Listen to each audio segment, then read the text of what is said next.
दोस्तों, मैं आपकी प्यारी दुलारी चुगल किशोरी। कैसे हैं आप लोग? भाई हम तो बिल्कुल ठीक हैं और रोज की तरह आपकी चुगल किशोरी आपके सामने हाजिर है ढेर सारी ओरिजिनल चुगलियां लेकर। अब अनुपमा में पाखी की इज्जत जाते जाते बची है, लेकिन उसके बाद जो अनुपमा ने ज्ञान दिया है, अगर अब भी पाखी को समझ नहीं आया तो भगवान ही उसका मालिक है। वहीं ये रिश्ता क्या कहलाता है में अभीरा के सामने तलाक के पेपर का सच आ गया है। इसके बाद अभीरा ने रूही की बैंड बजा दी है, लेकिन बेचारी के सामने अभी तक आधा ही सच आया है। वहीं वो मैं किसी के प्यार में चिन्मय पुराण जारी है, लेकिन इस बार सभी सुरेखा की हिम्मत बनने वाली है। अब ये तो थी मोटा मोटी जानकारी, लेकिन पूरी जानकारी के लिए रोज की तरह आपको हमारा शो देखना होगा। तो चलिए बिना देरी के पहले अनुपमा के सेट पर चलते हैं और जानते हैं कि आज के एपिसोड में क्या खास होने वाला है।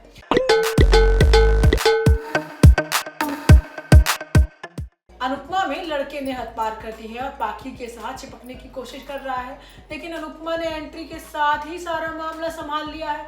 लेकिन अब पाखी का क्या होगा? लड़के के साथ साथ अनुपमा ने पाखी को भी थप्पड़ जड़ दिए हैं। अब बाकी कसर वनराज ने पूरी कर ली है। आज होता ये है कि अनुपमा ने पाखी को बचा लिया है, लेकिन वो बेशर्म लड़का अनुज पर हमला कर देता है और भाग निकलता है। हालांकि अनुज को ज्यादा चोट नहीं लगी है, लेकिन फिर भी अनुपमा को उसकी चिंता सताती है, जिसके बाद अनुपमा पाखी को खूब खरी खोटी सुनाती है। वहीं घर पहुंचकर वनराज भी अपनी बेटी को खूब डांटता है।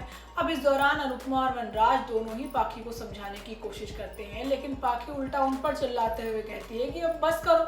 इसके बाद अनुपमा उससे कहती है कि भाई अब तू बस कर दे, अब तो सुधर जा, एक बेटी की माँ हो गई है तू, लेकिन फिर भी तुझे अकल नहीं आई। वहीं अभी भी पाखी को लग रहा है कि भाई उसने तो कुछ गलत ही नहीं किया, बल्कि उसके साथ गलत हुआ है। वहीं दूसरी तरफ श्रुति और छोटी ने अनुपमा के साथ अनुज को देख लिया है और दोनों का मुंह बन गया है। अब छोटी बार बार अनुज को टॉर्चर करती है कि वो अनुपमा के बारे में ना सोचे और श्रुति पर ध्यान दे, क्योंकि शादी में सिर्फ 2 दिन बचे हैं। वहीं दूसरी तरफ अनुपमा भी अपनी साड़ी के पल्लू में खून लगा देखकर अनुज को याद करके फूट फूट कर रोने लगती है। तभी भाभी वहां आ जाएगी और उसे समझाएगी और उससे रामनवमी पूजा में शामिल होने के लिए कहेगी। वहीं श्रुति भी अनुज से शादी करने से पहले भगवान राम का आशीर्वाद लेना चाहती है। इसके बाद अनुज भी पूजा में जाने के लिए हाँ कर देगा और उधर भी अनुपमा को पूजा में जाने के लिए मना लेगी।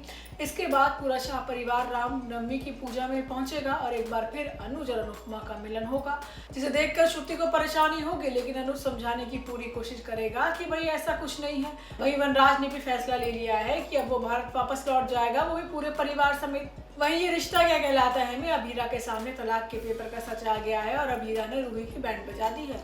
वो उसे बहुत सुनाती है, लेकिन मजाल है रूही के कान पर जूं रेंग जाए, वो तो उल्टा अरमान से ही सवाल करती है। आज के सीरियल में बहुत भसड़ होने वाली है, लेकिन अरमान का पूरा ध्यान अभीरा पर है और उससे जल्द ही उसे प्यार भी होने वाला है। आज होता ये है कि अरमान को लगता है कि उसने अभीरा को खो दिया, लेकिन एक अनजान शख्स अभीरा को बचा लेता है। अब अरमान की सांस में सांस आती है, लेकिन अभीरा बेहोश है। अरमान अभीरा को गले लगाकर रोता है और कहता है कि अगर तुम्हें कुछ हो जाता मैं तो वैसे ही मर जाता। अब ऐसी बात रूही को कहाँ अच्छी लग सकती है। वहीं वो शख्स कोई और नहीं बल्कि किडनैप करने वाला इंसान ही है, जिसको दादीसा ने पैसे दे दिए हैं, तो उसने अभीरा की जान बचा ली है। अब दादीसा की भी बेचैनी कम हो गई है, क्योंकि तीनों बच्चे ठीक हैं। वहीं दूसरी तरफ अरमान अभीरा का खूब ध्यान रख रहा है। वो उसे अपने हाथों से खाना खिलाता है, जूस पिलाता है, लेकिन अभीरा फिर सवाल दाग देती है कि जब तलाक लेना है तो इतनी सेवा ही क्यों। लेकिन अरमान बेचारा फिर समझाता है, लेकिन इस बार रूही मामले में कूद पड़ती है और बताती है कि वो तलाक के पेपर लेके आई थी, अरमान नहीं।